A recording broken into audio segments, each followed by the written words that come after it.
Kozhikode down syndrome ബാധിച്ച പെൺകുട്ടിയെ പീഡിപ്പിച്ചുവെന്ന കേസിൽ പ്രതി ഓട്ടോ ഡ്രൈവറായ വയോധികൻ അറസ്റ്റിലായിട്ടുണ്ട്. 2022 മുതൽ പെൺകുട്ടിയെ പ്രതി പീഡിപ്പിച്ചു എന്നാണ് കേസ്.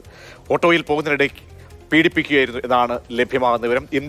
ഇംതിയാസ് അത്യന്തം ഹീനമായ പ്രവൃത്തി. ഇത് സംബന്ധിച്ചുള്ള കാര്യങ്ങൾ എന്ന് മുതലാണ് ഈ പീഡനത്തിന് ഇരയാകുന്നത് ഈ കുട്ടി തുടങ്ങിയ കാര്യങ്ങൾ എന്താണ് പോലീസ് പങ്കുവയ്ക്കുന്നത്?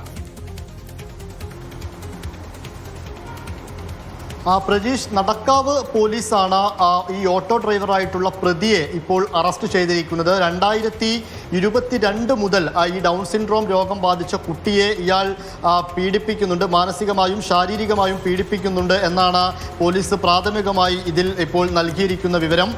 അതായത് ഈ സ്കൂളിലേക്ക് 6ാം ക്ലാസ്സിൽ പഠിക്കുന്ന കുട്ടിയാണ്. കുട്ടി സ്കൂളിലേക്ക് പോകാറുള്ളത് ഈ വയോധികനായിട്ടുള്ള ഇയാളുടെ ഓട്ടോയിലാണ്. ഈ പ്രതിക്ക് 64 വയസ്സുണ്ട്. ദിവസവും ഈ ഓട്ടോയിലാണ് കുട്ടി പോകാറുള്ളത്. അങ്ങനെ പോകുന്നതിനിടയ്ക്ക് വഴിയിൽ വെച്ചുമൊക്കെ ഓട്ടോ നിർത്തിയിട്ടും അല്ലാതെയുമൊക്കെ ഈ കുട്ടിയെ വലിയ രീതിയിൽ പീഡിപ്പിച്ചു എന്നതാണ് പുറത്തു വരുന്ന വിവരം. അത് ഈ ഒരു തവണ പീഡിപ്പിക്കുന്ന സമയത്ത് ഈ വയോധികന്റെ കയ്യിലുണ്ടായിരുന്ന മൊബൈൽ ഫോണിൽ നിന്ന് അറിയാതെ കോൾ പോയി.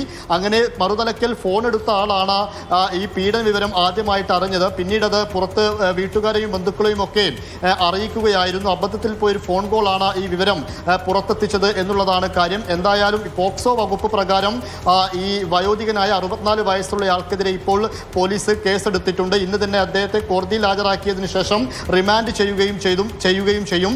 ഈ രോഗം ബാധിച്ച ഈ കുട്ടിയുടെ സ്വകാര്യത മാനിച്ചുകൊണ്ടാണ്, സ്വകാര്യത ഉള്ളതുകൊണ്ടാണ് നമ്മൾ ഈ പ്രതിയുടെ പേര് പറയാത്തത്. പ്രജീഷ്.